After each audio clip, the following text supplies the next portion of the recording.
Yo, what's up guys? Good afternoon. Ito may ginagawa akong kwan dito, Mercedes-Benz. Palit ako ng support. Papalit tayo ng support. Ito, siya. Mercedes na V8. Ayan. Pinalitan lang yung logo. Mercedes yan. Ayun. Ito. Tanggal ko to. Tanggal ko tong... Tanggal ako ng support na isa dito. Kasi papalitan yan. Kabilaan yan.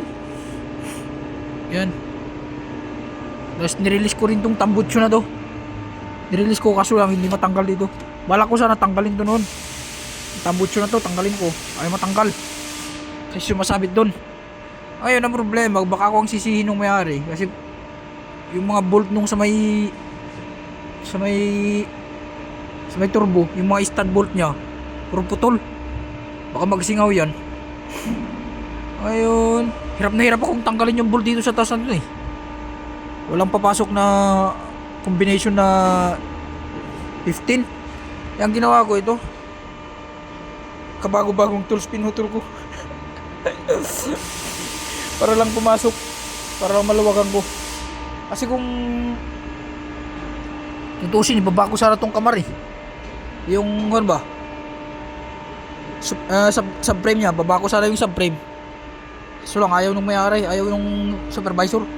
Diskartehan ko daw kung paano diskartehan para hindi na daw ibabayan. Tapos dito, di ko alam kung paano ito mamaya. Yan, yung support na to. Pero parang maluwang man dito. Yan o, kaya man siguro dito. Naluwagan ko na, natanggal ko na lahat yung bolt. Tanggal ko na lahat yung bolt dyan o. Lalabas man siguro yan dito. Lalabas man siguro yan dito. Kaya siguro lumabas yan dito. Yan. Saka to, palitan ko na rin yan. For support to eh. Saka yung leak dun sa may tubig. Yan. Sobrang sikip pa naman. Halos di pa pasok yung kamay mo, magluwag ng mga bolt eh. Nayupak na Mercedes to. Nung nakaraan to, yung ginawa ko ng alternator niya, pinalitan ko ang alternator. Yan. Yan lang guys. Yan lang guys. Thank you for watching. Peace. Bye bye. Mercedes-Benz.